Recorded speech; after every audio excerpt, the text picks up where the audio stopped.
Hari Om and good morning. Welcome to the online class of Mcom College. In the last class, we have seen rank correlation, where ranks are given, where ranks are not given, where equal ranks are given. We have seen all such things. And the next one is partial correlation. So far, we have seen the relationship between two variables. Only two variables. Whether there exists correlation between two variables and the direction of change of these two variables. അതാണ് നമ്മൾ ഇതുവരെ കണ്ടത്. രണ്ട് വേരിയബിളുകൾ തമ്മിൽ relation ഉണ്ടെങ്കിൽ തന്നെ അതിൻ്റെ ഡിറക്ഷൻ ഓഫ് ചേഞ്ച് ഏത് വശത്തേക്കാണ്. Whether both are moving in the same direction or both are moving in the opposite direction. That's what we have seen in the correlation analysis. And while starting the correlation, I have told you sometimes more than two variables may influence related with each other. അങ്ങനെയും സംഭവിക്കാം. രണ്ടോ അതിലധികം വേരിയബിളുകളോ. For example, prediction of rise is influenced by the temperature as well as the availability of rainfall. മാത്രമല്ല പിന്നെയുണ്ട് fertilizer used, fertility of the soil, seeds used, the methods of cultivation, the outlook of the farmer. All these things are influencing the production of rice. And in studying all these things, that's very difficult, a tedious task. Anyhow, in the case of the partial correlation, we recognize, we admit more than two variables are influencing production of rice, but in this case we study only two variables and others are taken as constant or normal. We are studying only the fertility of the soil or the availability of rainfall and the production of rice. Production of rice, availability of rainfall മാത്രം പഠിക്കുകയും and the rest ബാക്കിയുള്ളത് they are taken as constant or normal. അതൊക്കെ ഒരു നോർമലായിട്ട് എടുത്തുകൊണ്ട് ഇതിനെ മാത്രം നമ്മൾ പഠിക്കുന്നു. That is known as the partial correlation. Whereas in the case of the multiple correlation, we have to study all the variables simultaneously. ഒരേ സമയത്ത് തന്നെ ഓരോന്നും നമ്മൾ പഠിക്കേണ്ടതായിട്ടുള്ള ആവശ്യം വരും. നമുക്ക് ആദ്യം പാർഷ്യൽ കോറിലേഷൻ നോക്കാം. പാർഷ്യൽ കോറിലേഷന് നിങ്ങൾക്ക് അതിൻ്റെ അർത്ഥം മനസ്സിലായല്ലോ. In this case we recognise, we admit, we consider that more than two variables are affecting or influencing or relating, but only two variables are studied and the others are taken as normal or constant. ബാക്കിയുള്ളതിന് എന്തായിട്ട് എടുക്കുന്നു? Normal ആയിട്ട് എടുക്കുന്നു, constant ആയിട്ട് എടുക്കുന്നു. ഇനി നമ്മളിതിൽ problem ചെയ്യാൻ പോവാണ്. ഞാൻ ഇന്ന് വരെ ഒരു ക്വസ്റ്റ്യൻ പേപ്പറിൽ ഇതിൽ നിന്നൊരു പ്രോബ്ലം ഒന്നും കണ്ടിട്ടില്ല. പക്ഷേ നിങ്ങൾ ചോദിക്കും, നിങ്ങളുടെ ബുക്കിൽ പ്രോബ്ലം ഉണ്ടായിരുന്നല്ലോ സാറേ, അതെന്താ ചെയ്യാൻ എന്ന് നാളെ ചോദിക്കരുതെന്ന് കരുതിയിട്ട് ഞാൻ ഇതിലൊരു പ്രോബ്ലം ചെയ്യാണ്. ഇതിൽ ഒരു പ്രോബ്ലം ഞാൻ ചെയ്യാം, ഒരു പ്രോബ്ലം നിങ്ങൾക്ക് ഹോംവർക്കായിട്ട് തരാം, അത്രയൊക്കെ തന്നെ വേണ്ടോ. കാരണം ഞാൻ പറഞ്ഞല്ലോ, ഇതുവരെ ഞാനൊരു ക്വസ്റ്റ്യൻ പേപ്പറിലും കണ്ടിട്ടില്ല. വാട്ട് ഈസ് പാർഷ്യൽ കോറിലേഷൻ എന്നൊക്കെ ചോദിക്കുന്നു എന്നല്ലാതെ. എന്തായാലും ഒന്ന് ശ്രദ്ധിക്കൂ, എങ്ങനെയാണ് ഈ പ്രോബ്ലം ചെയ്യുന്നത് എന്നൊന്ന് കാണൂ. What is partial correlation? In this, suppose you take, there are three variables, x1, x2 and x3. ഇതാണ് മൂന്ന് variable. And we will be given the correlation between these two variables, x1 and x2, x1 and x3 and x2 and x3. ഇത് നമുക്ക് തന്നിരിക്കും. ആദ്യത്തേത് നമുക്ക് തന്നിരിക്കുന്നത് correlation between 1 and 2. പിന്നെ തന്നിരിക്കുന്നു correlation between 1 and 3, correlation between 2 and 3. ഇത്രയും information നമുക്ക് തന്നിരിക്കും.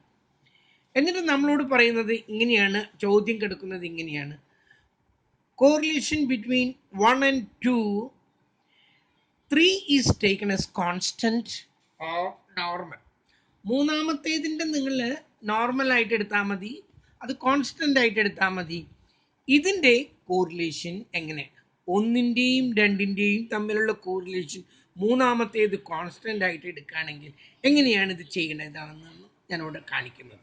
നോക്കൂ, നമ്മളപ്പോൾ എഴുതുന്നത് correlation between 1 and 2 minus correlation between 1 and 2 കഴിച്ച് ബാക്കി ഏതൊക്കെയുള്ളത് 1 and 3ഉം 2 and 3ഉം 1 and 3 into correlation between 2 and 3. ഞാൻ എഴുതിയത് മനസ്സിലായല്ലോ.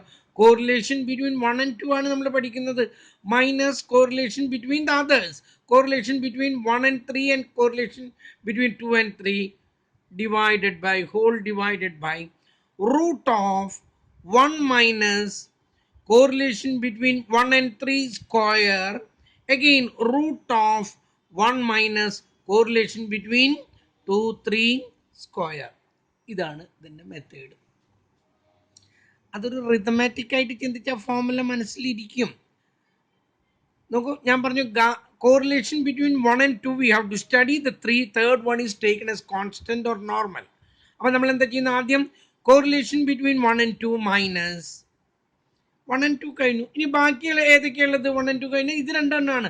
അവ തമ്മിൽ മൾട്ടിപ്ലൈ ചെയ്തിരിക്കുന്നു ബൈ റൂട്ട് ഓഫ് 1 മൈനസ് ഇതില്ല. ഇനി 1 കോറിലേഷൻ ബിറ്റ്വീൻ 1 and 2 ഇല്ല. 1 3 square into root of 1 minus correlation between 2 3 square. അടുത്തത് നോക്കൂ, correlation between 2 and 3 1 is taken as constant. ഇങ്ങനെയാണെന്ന് കരുതാം. നമുക്ക് ഈ ഫോർമുലയിൽ നിന്ന് തന്നെ മനസ്സിലാവുക. Correlation between 2 and 3 minus 2 and 3 എടുത്തു കഴിഞ്ഞു. ബാക്കി ഏതൊക്കെയുള്ളത്? Correlation between 1 and 2 into correlation between 1 and 3 whole divided by root of 1 minus correlation between 1 and 2 square, again into root of 1 minus correlation between 1 and 3 square. നോക്കൂ, correlation between 2 and 3 one is taken as constant or normal. ആദ്യം നമ്മൾ ഇത് എഴുതി correlation between 2 and 3 minus ബാക്കി ഏതൊക്കെയാണ്? ഇത് കഴിച്ച ബാക്കി ഏതൊക്കെയുള്ളത്? കോറിലേഷൻ ബിറ്റ്വീൻ 1 and 2 ഉണ്ട്, കോറിലേഷൻ ബിറ്റ്വീൻ 1 and 3 ഉണ്ട്. അവ തമ്മിൽ മൾട്ടിപ്ലൈ ചെയ്തു. റൂട്ട് ഓഫ് 1ൻ്റെ ഉള്ളിൽ ആദ്യത്തേതിൻ്റെ സ്ക്വയർ എഴുതി ഇൻറ്റു റൂട്ട് ഓഫ് 1 മൈനസ് രണ്ടാമത്തേൻ്റെ സ്ക്വയർ എഴുതി. ഇപ്പം നിങ്ങൾക്ക് അതിൻ്റെ രീതി മനസ്സിലായി. അടുത്ത മൂന്നാമത്തെ നോക്കൂ, correlation between 1 and 3 2 is taken as constant. അപ്പം നമ്മൾ എന്താ എഴുതാം? Correlation between 1 and 3 minus 1 and 3 എടുത്തു കഴിഞ്ഞു. ബാക്കിയുള്ള രണ്ടെണ്ണോട് എഴുതാം. Correlation between 1 and 2 into correlation between 2 and 3. താഴെ എന്താ എഴുതേണ്ടത്? ഇതിൻ്റെ രണ്ടിൻ്റെ സ്ക്വയർ ഒന്നിൽ നിന്നും കുറയ്ക്കാം. 1 minus correlation between 1 and 2 square into root of correlation 1 minus correlation between 2 and 3 square. ഇപ്പോൾ ഒരു റിത്തമാറ്റിക് ആയിട്ട് ചിന്തിച്ചാൽ you can do it easily. വീട്ടിൽ അത്ര കോംപ്ലിക്കേഷൻ ഒന്നും ഇല്ലാതെ എങ്ങനെയാണെന്നുള്ളത് അതൊന്ന് ചിന്തിച്ച് കിട്ടിയാൽ മതി. ഒരു ഓർഡറിലേക്ക് വന്നാൽ മതി. ആദ്യത്തേതിൻ്റെ നമുക്ക് ആവശ്യപ്പെട്ടിരിക്കുന്നത് 1 and 2ൻ്റെയാണ്. ആ 1 and 2 ഇവിടെ ആദ്യം എഴുതി. ഇവിടെ 2 and 3യുടെയാണ്. 2 and 3 ആദ്യം എഴുതി. ഇവിടെ 1 and 3 ആണ്. 1 and 3 ആദ്യം എഴുതി. പിന്നെ അതുമായിട്ട് യാതൊരു ബന്ധവുമില്ല. ഇനി ഇവിടെ എഴുതേണ്ടത് മൈനസ് ഈ 1 and 2 കഴിച്ചിട്ട് ബാക്കി ഇത് രണ്ടും തന്നിരിക്കുമല്ലോ, അത് തമ്മിൽ മൾട്ടിപ്ലൈ ചെയ്തു. റൂട്ട് കണ്ടു. 1 മൈനസ് ആദ്യത്തേതിൻ്റെ സ്ക്വയർ എഴുതി. റൂട്ട് ഓഫ് ഇവിടെ എഴുതിയിട്ടുള്ള രണ്ടാമത്തേതിൻ്റെ സ്ക്വയർ എഴുതി. ഇവിടെ ഇത് ഇവിടെ എഴുതി. മൈനസ് അതല്ലാത്തത് രണ്ടും കൂടി മൾട്ടിപ്ലൈ ചെയ്തു. റൂട്ട് ഓഫ് 1 മൈനസ് ആദ്യത്തേതിൻ്റെ സ്ക്വയർ എഴുതി ഇൻറ്റു റൂട്ട് ഓഫ് മൈനസ് രണ്ടാമത്തേതിൻ്റെ സ്ക്വയർ എഴുതി. Correlation between 1 and 3 2 is taken as constant. Correlation between 1 and 3 എഴുതി. മൈനസ് ഇതല്ലാത്തതായ ഇത് രണ്ടെണ്ണോ അതെടുത്ത് എഴുതി. ഇനി റൂട്ടിൻ്റെ ഉള്ളിൽ 1 മൈനസ് ആദ്യത്തേതിൻ്റെ സ്ക്വയർ റൂട്ട് ഓഫ് 1 മൈനസ് രണ്ടാമത്തേതിൻ്റെ സ്ക്വയർ. ചെയ്യുന്ന രീതി ഇപ്പം നിങ്ങൾക്ക് മനസ്സിലായി കേട്ടല്ലോ. ഇതിൽ ഞാനൊരു പ്രോബ്ലം ചെയ്യുന്നു, ഒരു പ്രോബ്ലം നിങ്ങളെ കൊണ്ട് ഞാൻ ചെയ്യിക്കുന്നു. ഇനി അത് ചെയ്തില്ല എന്നുള്ളതൊരു ആക്ഷേപം വരരുതെന്ന് വെച്ചിട്ട് ഇതുപോലെ തന്നെയാണ് മൾട്ടിപ്പിൾ കോറിലേഷൻ. ഇപ്പം നിങ്ങൾക്ക് ഓർമ്മ നിൽക്കുമോ? എക്സാമിനേഷൻ്റെ സമയത്ത് നിങ്ങൾക്ക് അത് എങ്ങനെ ഓർമ്മ നിൽക്കുമെന്ന് എനിക്ക് അറിയില്ല കേട്ടല്ലോ. എന്തായാലും നമ്മളതൊന്ന് ചെയ്യണം. ഒരു പ്രോബ്ലം ചെയ്ത് നോക്കുക കേട്ടല്ലോ. നമുക്ക് തന്നിരിക്കുന്നത് ഇങ്ങനെയാണ്. If correlation between 1 and 2 is equal to 0.7, Correlation between 1 and 3 is equal to 0.61. Correlation between 2 and 3 is equal to 0.4. ഇത്രയും തന്നിട്ടുണ്ട്. 1 2 തന്നിട്ടുണ്ട്, 1 3 തന്നിട്ടുണ്ട്, 2 3 തന്നെയുള്ള മൂന്നെണ്ണം, വേറെ ഒന്നുമില്ല. 3 വേരിയബിളുകൾ എടുത്തിട്ടാണ് നമ്മൾ പഠിക്കുന്നത് കേട്ടോ. ഇതിൽ ഒരെണ്ണം എന്താക്കി എടുക്കുന്നത്, കോൺസ്റ്റന്റ് ആക്കി എടുക്കുന്നു. ഇത് കോൺസ്റ്റന്റ് ആക്കി എടുക്കുമ്പോൾ ഇത് തമ്മിലുള്ള റിലേഷൻ പഠിക്കുന്നു. ഇത് കോൺസ്റ്റന്റ് ആയിട്ട് എടുക്കുമ്പോൾ ഇത് തമ്മിലുള്ള റിലേഷൻ പഠിക്കുന്നു. ഇത് കോൺസ്റ്റന്റ് ആയിട്ട് എടുക്കുമ്പോൾ ഇത് തമ്മിലുള്ള റിലേഷൻ പഠിക്കുന്നു. എന്നിട്ട് നമ്മളോട് ആവശ്യപ്പെട്ടിരിക്കുന്നത് ഇതാ. ആദ്യത്തേത് എന്താണ്? Correlation between 1 and 2, 3 is taken as constant. ഇത് നിങ്ങളുടെ മുമ്പിൽ ഇങ്ങനെ ഉണ്ടാവട്ടെ കേട്ടല്ലോ. അപ്പൊ തന്നെ പ്രശ്നങ്ങളൊക്കെ വളരെ കുറയും. ആദ്യം എന്താ എഴുതുന്നത്? തന്നിട്ടുള്ള തന്നെ നമ്മൾ എടുത്തു. കോറിലേഷൻ ബിറ്റ്വീൻ 1 and 2 മൈനസ്, ഇതിന്റെ പ്രസക്തി കഴിഞ്ഞു 1 and 2ന്റെ. ഇനി എന്താ അതല്ലാത്തതായ രണ്ടെണ്ണം. Correlation between 1 and 3 into correlation between 2 and 3 whole divided by root of 1 minus correlation between 1 and 3 square into root of 1 minus correlation between 2 and 3 square. നമുക്ക് ഇതിൻ്റെ ഇപ്പുറത്ത് ഒന്ന് എഴുതി വെച്ച് നോക്കാം.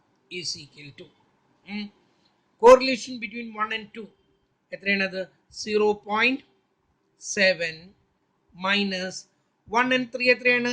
0.61 ഇൻറ്റു കോറിലേഷൻ ബിറ്റ്വീൻ 2 and 3 എത്രയാണ്? 0.4. ഓക്കെ, divided by കേട്ടല്ലോ 0.7 എന്ന് പറഞ്ഞ correlation between 1 and 2 minus correlation between 1 and 3 0.61 into correlation between 2 and 3 0.4 whole divided by root of 1 minus ഇത് 0.61ന്റെ സ്ക്വയർ, 1 and 3യുടെ സ്ക്വയർ, അടുത്ത റൂട്ട് ഓഫ് 1 മൈനസ് 0.4ന്റെ സ്ക്വയർ, അതായത് 2 3യുടെ സ്ക്വയർ നമ്മൾ ഇനി ചെയ്യുന്നു. ഈസ് ഈക്വൽ ടു 0.7 ഇൻറ്റു അത് രണ്ടും കൂടി മൾട്ടിപ്ലൈ ചെയ്തിട്ട് ഈ പ്രോബ്ലം ചെയ്യാവൂ കേട്ടോ. ആദ്യം മൾട്ടിപ്ലിക്കേഷൻ നടക്കട്ടെ. 0.61 ഇൻറ്റു 0.4, അതിൻ്റെ ഉത്തരം കാണാം നമുക്ക്. That gives 0.244. ഇത് മൈനസ് ആണ് കേട്ടോ. 0.244 divided by 1 മൈനസ്, ഞാൻ ഒന്ന് ആദ്യത്തെ ഒരു പ്രോബ്ലം ആയ കാരണം എഴുതി മുഴുവനാക്കുന്നു. 1 മൈനസ് ഇതിൻ്റെ സ്ക്വയർ 0.36, ആദ്യത്തെ റൂട്ട് കഴിഞ്ഞു. റൂട്ട് ഓഫ് 1 മൈനസ് ഇതിൻ്റെ സ്ക്വയർ 0.16 ഈസ് ഈക്വൽ ടു, ഇതിൽ നിന്നും 0.7ൽ നിന്നും 0.244 കുറയ്ക്കുന്നു. എത്ര കിട്ടുന്നത്? 0.456 എന്ന് കിട്ടും.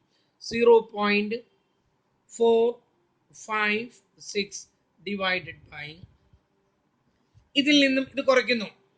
റൂട്ട് ഓഫ് ഇതിൽ നിന്നും ഇത് കുറച്ചാൽ 0.64 എന്ന് കിട്ടി.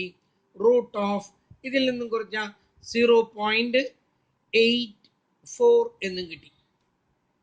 ഓക്കെ, ഇത് രണ്ടും കൂടി മൾട്ടിപ്ലൈ ചെയ്തുകൊണ്ട് ഡിവൈഡ് ചെയ്യാം. ഇതാ ഞാൻ എല്ലാം ഒരു ആദ്യത്തെ പ്രോബ്ലം ആയ കാരണം എല്ലാം അതിൻ്റെ ഇതിൽ തന്നെ ചെയ്യുന്നു.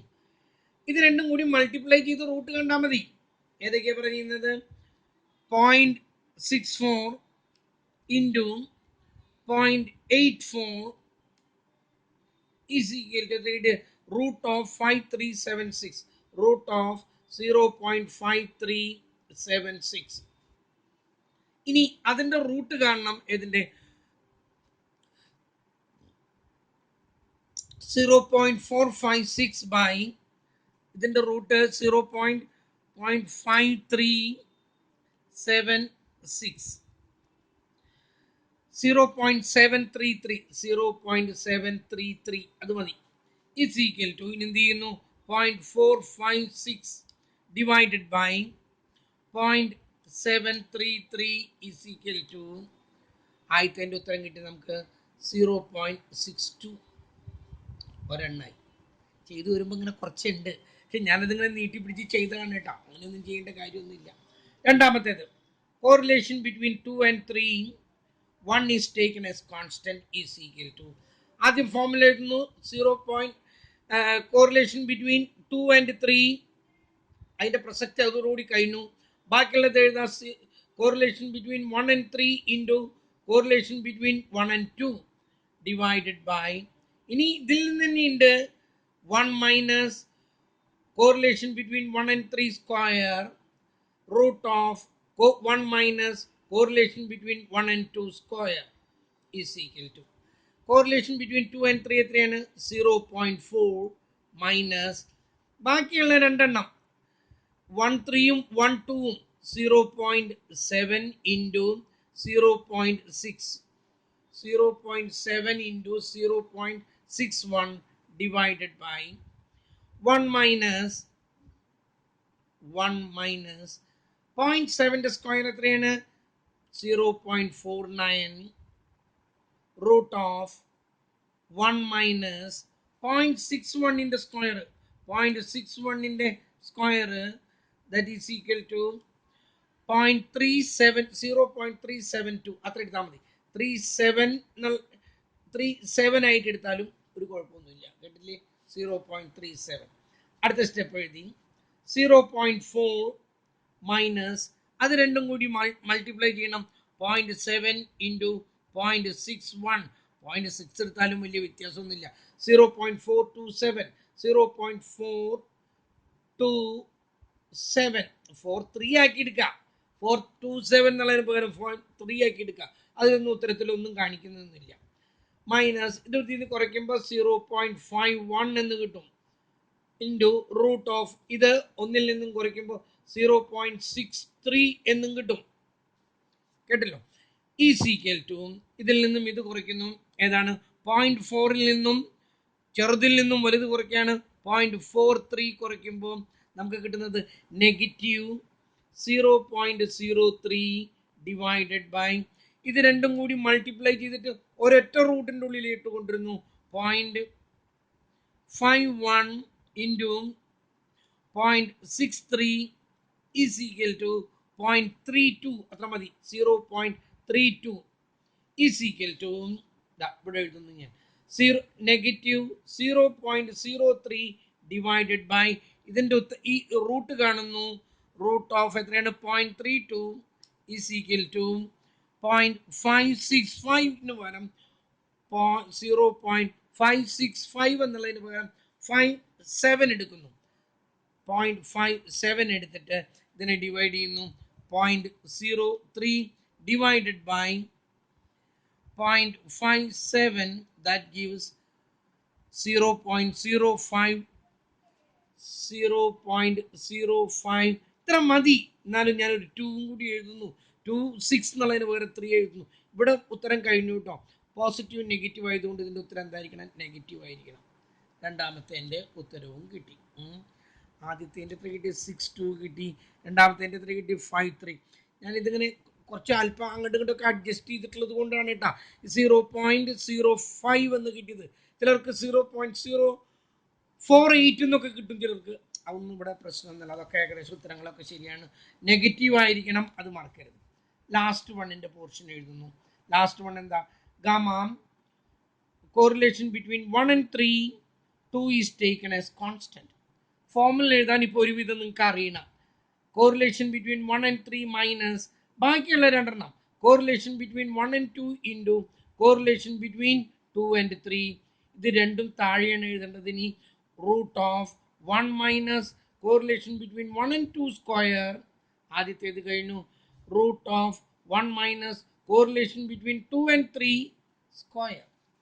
നമ്മളിതിന് ഫോർമുലയിലേക്ക് അപ്ലൈ ചെയ്ത് കൊടുക്കണം നമുക്ക്, കേട്ടല്ലോ? അതിന് ഇത് കൊണ്ടൊന്ന് എടുക്കട്ടെ, ഒരു മിനിറ്റ്. ഇവിടെ വെച്ച് ചെയ്തില്ലെങ്കിലേ അതാകെ തെറ്റും, അതുകൊണ്ടാണ്. നോക്കൂ, നമ്മളിനി ചെയ്യാണ് പ്രോബ്ലത്തിലേക്ക്. ഈസ് ഈക്വൽ ടു കാണാനുണ്ടല്ലോ. കോറിലേഷൻ ബിറ്റ്വീൻ 1 and 3 നമുക്ക് തന്നിട്ടുണ്ട്. കോറിലേഷൻ ബിറ്റ്വീൻ 1 and 3 എത്രയാണ്? 0.61.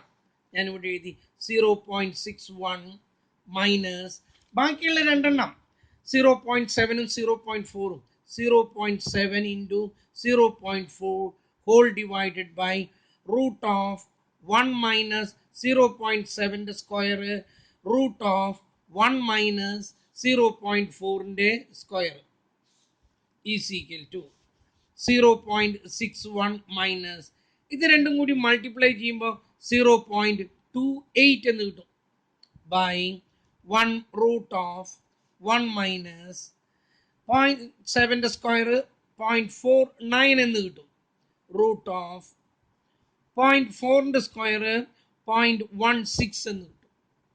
ഇതിൽ നിന്നും ഇത് കുറയ്ക്കുന്നു. ഇതിൽ നിന്നാണ് 0.61 നിന്നും ലെസ് ചെയ്യുന്നു, 0.28 ലെസ് ചെയ്യുന്നു. That gives 0.33.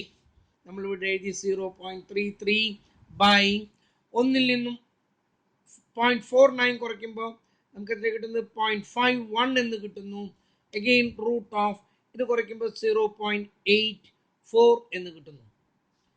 0.33 ഡിവൈഡഡ് ബൈ ഇത് രണ്ടും കൂടി മൾട്ടിപ്ലൈ ചെയ്യുന്നു. ഏതൊക്കെയാണ് 0.51 ഇൻറ്റു 0.84 മൾട്ടിപ്ലൈ ചെയ്യുന്നു. 0.4284 എന്ന് കിട്ടും. റൂട്ട് ഓഫ് 0.428 എന്നുള്ളതിന് പകരം 3 ആക്കി എടുക്കുന്നു. ഈസ് ഈക്വൽ ടു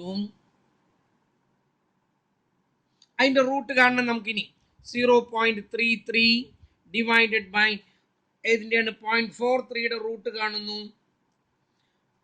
0.655 എന്നുള്ളതിന് പകരം 0.66 എന്നെടുക്കുന്നു. ഇനി ആ മുകളിൽ തന്നെ ഡിവൈഡ് ചെയ്യുന്നു. ഡിവൈഡഡ് ബൈ 0.66 ദാറ്റ് ഗീവ്സ് 0.5 ഉത്തരായി. നമുക്ക് ചെയ്തു വരുമ്പോൾ ഇങ്ങനെ കുറച്ച് ചെയ്യാനുണ്ട്. പക്ഷേ ചെയ്യാനുണ്ടെങ്കിലും അതൊരു റിത്മാറ്റിക് ആയതുകൊണ്ട് ഇത് കാൽക്കുലേറ്റർ കയ്യിലുള്ളിടത്തോളം ഞാനിങ്ങനെ എഴുതി ഇങ്ങനെ കാണിക്കേണ്ട കാര്യമൊന്നുമില്ല. ഇതാ നോക്കൂ, ഇവിടെ എഴുതുമ്പോൾ 7ൻ്റെ ഏതാണ് എന്താ നമ്മൾ തുടങ്ങാണ് പ്രോബ്ലം. ഇതാ ഇവിടെ എഴുതുമ്പോൾ 0.6ൻ്റെ സ്ക്വയർ എന്നൊന്നും കാണിക്കേണ്ട, അത് നേരിട്ടിട്ട് 0.36 എന്ന് കാണിക്കുക. അതുപോലെ 0.4ൻ്റെ സ്ക്വയർ എന്നൊന്നും എഴുതേണ്ട കാര്യമില്ല, 0.16 എന്നുള്ളത് നേരിട്ടിട്ട് അങ്ങ് കാണിക്കുക. കുറേയൊക്കെ നിങ്ങൾക്ക് ഇങ്ങനെ അഡ്ജസ്റ്റ് ചെയ്ത് ചെയ്യാനായിട്ട് കഴിയണം കേട്ടല്ലോ. ഇതാണ് ഇന്നത്തെ പ്രോബ്ലം കേട്ടല്ലോ. ഇനി ഇതിലേക്ക് ഇനി ഒരു ഹോംവർക്ക് എന്നെ തരാനേ പറ്റുള്ളൂ കേട്ടല്ലോ. അത് നിങ്ങൾ തന്നെ ചെയ്തു നോക്കാം. 1-2 ഹോംവർക്ക് ഞാൻ തരാം, ഒന്ന് ചെയ്തു നോക്കുക. കാരണം നിങ്ങൾക്ക് ഒരു കണക്ഷൻ ഉണ്ടാകാൻ വേണ്ടിയിട്ടാണ്. ഇതിലിനി പാർഷ്യൽ കോറിലേഷനിലൊന്നും ഒന്നുമില്ല, ഇനി മൾട്ടിപ്പിൾ കോറിലേഷനാണ്. ആ മൾട്ടിപ്പിൾ കോറിലേഷനും കൂടി ഇന്ന് ചെയ്തല്ലേ, രണ്ടും കൂടി ചെയ്തത് ഇവിടെ തലയിൽ അത് ഉറക്കില്ല കേട്ടല്ലോ. ഇതും പോവും അതും പോവും. കാരണം ഇതേ ഫോർമുലയോട് ബന്ധപ്പെട്ടിട്ട് തന്നെയാണ് അടുത്ത ഫോർമുലയിൽ നിൽക്കുന്നത്. ഇതുപോലെ R1 gamma correlation between 1 and 2, correlation between 1 and 3 എന്നൊക്കെ പറഞ്ഞുകൊണ്ട് കുറേ വരുന്നുണ്ട്. അതുകൊണ്ട് അത് പഠിക്കുമ്പോഴും അതിനൊരു റിതം ഉണ്ട്. ഒരു എന്താ മലയാളത്തിൽ പറയാന്നുള്ളത് എനിക്ക് മനസ്സിലാവുന്നില്ല, ഒരു താളമുണ്ട്.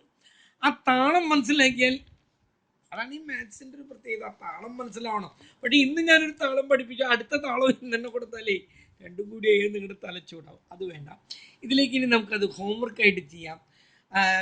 അപ്പോൾ ഇന്ന് ഇത്ര ക്ലാസ് മതി. അടുത്ത ദിവസം നമുക്കിനി ബാക്കിയുള്ളത് കാണാം. മൾട്ടിപ്പിൾ കോറിലേഷനും കൂടി കഴിഞ്ഞാൽ ഈ ചാപ്റ്റർ പിന്നെ ഒരെണ്ണം കൂടി ഉണ്ട്, കോൺകറൻറ്റ് ഡീവിയേഷൻ. കോൺകറൻറ്റ് ഡീവിയേഷൻ അതാ ഒന്നെടുത്താലാ, അതല്ലേ നല്ലത്. അതും കൂടി അതിലൊന്നും ചെയ്യാനില്ല. അതുകൊണ്ടാണ് കോൺകറൻറ്റ് ഡീവിയേഷനിൽ നമ്മൾ കാണുന്ന ഒന്നും കോൺകറൻറ്റ് ഡീവിയേഷനിൽ ഇല്ല. കോൺകറൻറ്റ് ഡീവിയേഷൻ പക്ഷേ ഇത് എടുത്ത് കഴിയാതെ കോൺകറൻറ്റ് ഡീവിയേഷൻ എടുത്താലും ബുദ്ധിമുട്ടുണ്ടല്ലോ. ഞാനൊന്ന് നോക്കട്ടെ. കോൺകറൻറ്റ് ഡീവിയേഷൻ ഞാനൊന്ന് പറയാം, അതാ നല്ലത്. കാരണം നമുക്ക് സമയം കളയണ്ട. കോൺകറൻറ്റ് ഡീവിയേഷനിൽ ഒന്നുമില്ല, അതുകൊണ്ടാണ് കേട്ടോ. This concurrent deviation, in this case, we use this method just to find out whether there is any correlation. We are not at all interested. We just want to know whether there exists correlation between the two variables. രണ്ട് വേരിയബിളുകൾ തമ്മിൽ correlation ഉണ്ടോ എന്നൊന്ന് just ഒന്ന് അറിയുന്നതിലേക്കായിട്ട് കേട്ടല്ലോ. നമ്മൾ ഒന്ന് അറിയേ വേണ്ടോ, അതായത് അതിൻ്റെ മാഗ്നിറ്റ്യൂഡിനോ ഒന്നും ഒരു പ്രാധാന്യമില്ല. Just want to know whether there exists any correlation between the two. That means we only consider the direction of change, not the magnitude. മാഗ്നിറ്റ്യൂഡിൽ എത്രമാത്രം ഡിഗ്രി ഓഫ് കോറിലേഷൻ ഉണ്ട് എന്നുള്ളതിനോ ഒന്നും ഒരു പ്രസക്തിയില്ല. We just want to know the direction of change between the, we are interested studying the correlation between two variables in casual manner, or and not interested in the precision. പ്രിസിഷനിലൊന്നും നമുക്ക് യാതൊരു ഇൻട്രസ്റ്റും ഇല്ല. ഒരു casual മാനറിൽ നമുക്ക് just ഒന്ന് അറിയാൻ വേണ്ടി മാത്രം ഉപയോഗിക്കുന്ന ഒന്നാണ് concurrent deviation method. Concurrent deviation method. എന്താണ് കോൺകറന്റ് ഡീവിയേഷൻ മെത്തേഡ് എന്ന് നോക്കൂ. ഇതിന്റെ ഡിറക്ഷന് മാത്രമേ പ്രാധാന്യമുള്ളൂ, വേറെ ഒന്നിനും ഒരു പ്രാധാന്യമില്ല. ഇതിന്റെ ഫോമുല ഇതാണ്. കോൺകറന്റ് ഡീവിയേഷൻ മെത്തേഡ് നമ്മൾ എഴുതുന്നത് gamma C is equal to plus or minus root of plus or minus ബ്രാക്കറ്റിൽ 2c minus N divided by N. ഇതാണ് ഇതിന്റെ ഫോമുല. ഇതിന് ഒരു പ്ലസ് മൈനസ് ഇവിടെ ഉണ്ട്, ഇതിൻ്റെ ഉള്ളിൽ ഒരു പ്ലസ് മൈനസ് ഉണ്ട്. ഈ പ്ലസ് മൈനസിന്റെ ഒരു ഉദ്ദേശം ഞാനൊന്ന് പറഞ്ഞോട്ടെ. റൂട്ട് ഓഫ് 16 എന്ന് വന്നു എന്ന് കരുതാം. ഇതിന്റെ ഉത്തരം എത്രയാണ്? നിങ്ങൾ പറയും 4 എന്നാണെന്ന്. അല്ല, ഇതിന് രണ്ട് ഉത്തരമുണ്ട്. ഒന്ന് +4 മറ്റൊന്ന് -4. രണ്ട് ഉത്തരം ഉണ്ട് ഇതിന്. കാരണം -4 × -4 അതും 16 ആണ്, +4 × +4 അതും 16 ആണ്. കേട്ടല്ലോ? ആ സമയത്ത് ഇതിനുള്ളിൽ ഒരു മൈനസ് ഉണ്ടായിരുന്നു എന്ന് കരുതാം. അതിനൊരു ഉത്തരം ഇല്ല. കേട്ടില്ലോ? -16 എന്ന് പറഞ്ഞ സംഖ്യ രണ്ടെണ്ണം ഒരേ സംഖ്യകൾ മൾട്ടിപ്ലൈ ചെയ്യണം. ഒരേ സംഖ്യ മൾട്ടിപ്ലൈ ചെയ്താൽ -16 കിട്ടില്ല. അങ്ങനൊരു സംഖ്യ ഇല്ല. അത് നെഗറ്റീവ് വരുമ്പോൾ നമ്മൾ അതിനെ പറയുന്നത് ഒരു ഇമാജിനറി വാല്യൂ എന്നാണ് മാത്സിൽ നമ്മൾ പറയുന്നത്, അല്ലാതെ അതിനൊരു ഉത്തരമില്ല. പക്ഷെ അങ്ങനെ ഉണ്ട് എങ്കിൽ, അങ്ങനെ വന്നു എന്ന് കരുതാം. അങ്ങനെ ഉണ്ടെങ്കിൽ നമ്മൾ ഈ 4ൽ ഇതാണ് എടുക്കുന്നത്. ഇതാണ് നമ്മൾ, ഇത് മൈനസ് ആണെങ്കിൽ ഇത് മൈനസ് ആയിരിക്കണം, ഇത് പ്ലസ് ആണെങ്കിൽ ഇത് പ്ലസ് ആയിരിക്കണം.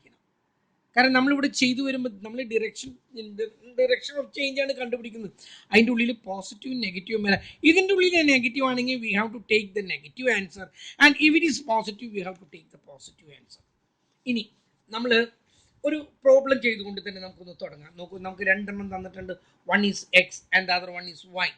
എക്സിൽ തന്നിരിക്കുന്നത് 20, can you see 20, 25, then എത്ര കൊടുക്കേണ്ടത് 30, 15, 28, 32, 35, 17, 29. വൈയിൽ 30 കൊടുക്കുക. 18 ഒന്ന് കൂട്ടി വയ്ക്കാം, ഒന്ന് കുറച്ച് വയ്ക്കാം, ഒന്ന് കൂട്ടി വയ്ക്കാം, ഒന്ന് കുറച്ച് വയ്ക്കാം, ഒന്നും കൂടി ഒന്ന് കുറയട്ടെ, ഒന്ന് കൂട്ടി വയ്ക്കുന്നു, കുറച്ച് വയ്ക്കുന്നു. യെസ്, ശ്രദ്ധിക്കും. ഞാൻ കൂട്ടിൽ കുറയ്ക്കുന്ന ഒരു ഫിഗർ ഇങ്ങനെ വെറുതെ തന്നപ്പോഴേ ഞാനത് എങ്ങനെ എടുക്കണം എന്നുള്ള നിലയ്ക്കാണത് കൂട്ടുന്നു കുറയ്ക്കുന്നു എന്നൊക്കെ പറഞ്ഞു.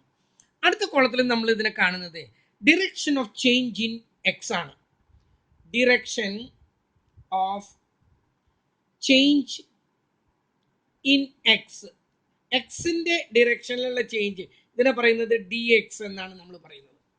ആദ്യത്തേതിന് ഒന്നുമില്ല, ആദ്യത്തേതിൽ ഡിറക്ഷനിൽ ഒരു ചേഞ്ചും ഇല്ല, അത് ഞാനൊരു വര വരച്ചു. രണ്ടാമത്തെ എടുക്കുക, ഇത് കൂടിയിരിക്കുന്നു കുറഞ്ഞിരിക്കുന്നു, കൂടിയത് കൊണ്ട് ഇത് പ്ലസ് ആക്കി എടുത്തു, ഇത് വീണ്ടും കൂടിയിരിക്കുകയാണ് പ്ലസ് ആക്കി എടുത്തു. 30 15 ആകുമ്പോൾ കുറഞ്ഞിരിക്കുകയാണ് മൈനസ് ആക്കി. 15 28 കൂടിയിരിക്കുകയാണ്, 28 32 കൂടിയിരിക്കുകയാണ്, 32 35 കൂടിയിരിക്കുകയാണ്, 35 17 കുറഞ്ഞിരിക്കുകയാണ്, 17 29 കൂടിയിരിക്കുകയാണ്. ഓക്കെ, കൂടുന്നോ കുറയുന്നു, കൂടുമ്പോൾ പ്ലസ് എന്നും കുറയുമ്പോൾ മൈനസ് എന്നും കൊടുക്കുന്നു. അടുത്തത് ഇപ്പം നിങ്ങൾക്ക് അത് അതിൻ്റെ രീതി മനസ്സിലായെന്ന് തോന്നുന്നു. Direction of change in Y. Y നമ്മൾ അതിനെ പേര് കൊടുക്കുന്നു dy എന്ന് പേരും കൊടുത്തു. എന്നിട്ട് 30 ആദ്യത്തേനൊന്നുമില്ല, രണ്ടാമത്തേന് 30 18 ആയി കുറഞ്ഞിരിക്കുകയാണ്. ഓക്കെ, 18 25 ആയി കൂടിയിരിക്കുകയാണ്, 25 10 ആയി കുറഞ്ഞിരിക്കുകയാണ്. മൂന്നാമത്തെ 10 30 ആയി കൂടിയിരിക്കുകയാണ്, 30 25 ആയി കുറഞ്ഞിരിക്കുകയാണ്, 25 15 ആയി വീണ്ടും കുറഞ്ഞിരിക്കുകയാണ്, 15 30 അയ്യോ കണ്ടില്ല അല്ലേ നിങ്ങൾ, ഇതാ നോക്കും 30 അവിടെ തുടങ്ങുന്നതുകൊണ്ട് നെഗറ്റീവ് ഇട്ട് കൊടുത്തു, കേട്ടില്ല? അല്ല, ഒരു ഒന്നുമില്ല, അതിന് കൺസിഡർ ചെയ്യുന്നില്ല, അതുകൊണ്ട് മുകളിലത്തേൽ ഒരു വര ഇങ്ങനെ വെറുതെ ഇങ്ങനെ ഇട്ട് കൊടുത്തു. ഇവിടുന്ന് തുടങ്ങാണ്, കുറഞ്ഞിരിക്കുന്നു മൈനസ് ഇട്ട് കൊടുത്തു, കൂടിയിരിക്കുന്നു പ്ലസ് ഇട്ട് കൊടുത്തു, കുറഞ്ഞിരിക്കുന്നു മൈനസ് ഇട്ട് കൊടുത്തു, കൂടിയിരിക്കുന്നു പ്ലസ് ഇട്ട് കൊടുത്തു, കുറഞ്ഞിരിക്കുന്നു മൈനസ് ഇട്ട് കൊടുത്തു, കുറഞ്ഞിരിക്കുന്നു മൈനസ് ഇട്ട് കൊടുത്തു, കൂടിയിരിക്കുന്നു പ്ലസ് ഇട്ട് കൊടുത്തു, കുറഞ്ഞിരിക്കുന്നു, മൈനസ് ഇട്ട് കൊടുത്തു. അവസാനത്തെ column D X D Y. ഇനി ആദ്യത്തേതിന് ഒന്നുമില്ല, ഈ പ്ലസും ഈ മൈനസും കൂടി മൾട്ടിപ്ലൈ ചെയ്യുമ്പോൾ എന്തായി? മൈനസ് ആയി. ഈ പ്ലസും ഈ പ്ലസും കൂടി ആകുമ്പോൾ എന്തായി? പ്ലസ് ആയി. ഈ മൈനസും കൂടി ആകുമ്പോൾ എന്തായി? പ്ലസ് ആയി. ഈ പ്ലസും മൾട്ടിപ്ലൈ ചെയ്യപ്പോൾ പ്ലസ് ആയി. ഈ പ്ലസും ഈ മൈനസും കൂടി ആയപ്പോൾ എന്തായി? മൈനസ് ആയി. ഈ പ്ലസും ഈ മൈനസും കൂടി ആയപ്പോൾ എന്തായി? മൈനസ് ആയി. ഈ പ്ലസും ഈ മൈനസും കൂടി ആയപ്പോൾ മൈനസ് ആയി. ഈ പ്ലസും ഈ മൈനസും കൂടി ആയപ്പോൾ മൈനസ് ആയി. ആ ഡിറക്ഷനിലുള്ള ചേഞ്ച് കണ്ടിട്ട് അവസാനം നമ്മൾ നോക്കുന്നത് എത്ര പോസിറ്റീവ് ഉണ്ട്. ഇതിൽ എത്ര പോസിറ്റീവ് ഉണ്ട്? 3. അതാണ് നമ്മുടെ ഫോർമുലയിലെ സി എന്ന് പറയുന്നത് ഈ 3 ആണ്. ഇത് മാത്രമേ ഉള്ളൂ ഫോർമുലയിലേക്ക്. അപ്പൊ നമ്മൾ എഴുതി റാങ്ക് എന്താണ്? Concurrent deviation is equal to formula എഴുതി plus or minus root of plus or minus ബ്രാക്കറ്റിൽ 2c മൈനസ് n ബൈ n. നമ്മുടെ ഫോർമുല എഴുതി is equal to plus or minus root of വീണ്ടും plus or minus 2 into C എത്ര കിട്ടി? എത്ര ഉണ്ടെന്ന് പറഞ്ഞാൽ നമ്മളവിടെ സി 3 എണ്ണം ഉണ്ട് കേട്ടല്ലോ. Minus N. എൻ എത്ര ഉണ്ട്? 1 2 3 4 5 6 7 8 9. 9 എണ്ണമാണ് ഇതിലേക്ക് ഉള്ളത് അല്ലേ? 9 എണ്ണം അല്ലേ? 9 എണ്ണം വരില്ലല്ലോ. 8 എണ്ണം അല്ലേ നമ്മൾ എടുത്തുള്ളൂ? കാരണം ആദ്യത്തേതിനെ നമ്മൾ വിട്ടില്ലേ.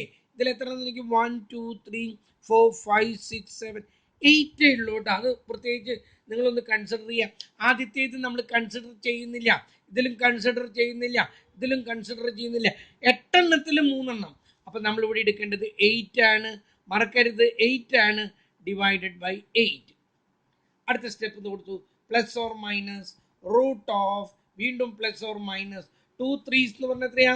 6 minus 8 by 8. Okay, is equal to root plus or minus root of 6 8 പോയാൽ എത്രയാണ്?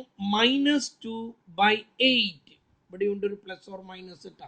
Minus 2 by 8. ഈ 2വിനെ 8 കൊണ്ട് ഡിവൈഡ് ചെയ്യുമ്പോൾ ഇത് നെഗറ്റീവ് 2 ആണ്. ഉത്തരം നെഗറ്റീവ് ആണ്. ഇപ്പൊ ഇതിന്റെ ഉത്തരം കിട്ടുന്നത് എന്തായിരിക്കണം? നെഗറ്റീവ് ആയിരിക്കണം. അത് മാത്രമേ അതിന് പ്രസക്തിയുള്ളൂ. ഇതിന്റെ ഉത്തരം നെഗറ്റീവ് ആയിരിക്കണം. ഇതിനെ ഇതുകൊണ്ട് ഡിവൈഡ് ചെയ്യുമ്പോൾ നമുക്ക് 0.25 എന്ന് കിട്ടും. 8നെ 2 ടൈംസ് 16 ബാലൻസ് 4 5 ടൈംസ്. ഇനി ഇതിന്റെ ഉത്തരം എന്ന് പറയുന്നത് 0.5 ആണ് കേട്ടല്ലോ. 0.5 into 0.5 that is 0.25. ഇതിൽ പ്ലസ് ആ മൈനസ് എടുക്കണ്ടേ? ഇത് മൈനസ് ആയത് കാരണം നമ്മൾ ഏതാ എടുക്കേണ്ടത്? -5 ആണ് എടുക്കേണ്ടത്. -0.5 എന്ന് നമുക്ക് ഉത്തരവും കിട്ടി. ഓക്കെ, ഞാൻ ഇതിലേക്കും ഒരു പ്രോബ്ലം തന്നെ, ഇതിന്റെ ഈ പ്രോബ്ലത്തിൽ ഞാനൊരു പ്രോബ്ലം ഞാൻ ഇങ്ങനെ ഉണ്ടാക്കിയതാണിത്. ആക്ച്വലി ഒട്ടുമുക്ക കേസുകളിലും ഈ സി ഉണ്ടല്ലോ, അതായത് പോസിറ്റീവ്, ദാറ്റ് മേ ബി 0 ഒട്ടുമുക്ക കേസുകളിലും പ്രോബ്ലത്തിൽ അങ്ങനെയാണ്. ഇത് 0 ആയിരിക്കും. അതുകൊണ്ട് നമ്മുടെ ഉത്തരം ഇല്ല തന്നെ പറയാം നമുക്ക് കേട്ടല്ലോ. 0 ഇൻറ്റു ഇത് ഒരു 0 ആയിരിക്കും. 0യിൽ നിന്ന് 8 കുറച്ചിട്ട് അല്ലെങ്കിൽ നമ്പർ കുറച്ചിട്ട് നമ്പർ ഡിവൈഡഡ് ബൈ നമ്പർ എന്നൊക്കെ പറഞ്ഞാൽ 1 ഒക്കെയാണ് കിട്ടുന്നത്. അതെന്തോ ആവട്ടെ, നിങ്ങൾക്കിപ്പോൾ ഇത് ചെയ്ത രീതി മനസ്സിലായല്ലോ. ഈ ചെയ്ത രീതി വെച്ചിട്ട് ഇതിലും ഒരു ഹോംവർക്ക്, മറ്റതിലും ഒരു ഹോംവർക്ക്. ഓക്കെ, കോൺകറന്റ് ഡീവിയേഷന് ഇതിൽ കൂടുതലായിട്ടൊന്നും പറയാനൊന്നുമില്ല. ഡയറക്ഷൻ ഓഫ് ചേഞ്ച് മാത്രം നമ്മൾ കൺസിഡർ. ഇത് ഞാൻ പറഞ്ഞു, സാധാരണ ഒരു സീരിയസ് കേസുകൾ എടുക്കുമ്പോഴൊന്നല്ല. We are not interested in precision. We don't want to have accurate answer. It's a kind of estimation. Not estimation, we just want to know the direction of change. Direction of change കണ്ടുപിടിച്ചിട്ട് നമ്മൾ പറയുന്നത് negative ആണ് കേട്ടോ. 0.5 ഒരു പ്രസക്തിയില്ല, negative ആണ് എന്നുള്ളത് തന്നെയാണ് ഇവിടെ ഇമ്പോർട്ടൻറ്റ്. അവിടെ കോറിലേഷൻ ഉണ്ട് എന്ന് കാണിക്കാൻ വേണ്ടി മാത്രം പൈലറ്റ് സർവേകളിലൊക്കെ ഇതാണ് സാധാരണയായിട്ട് ഉപയോഗിക്കുന്നത്. That's all for today. Okay.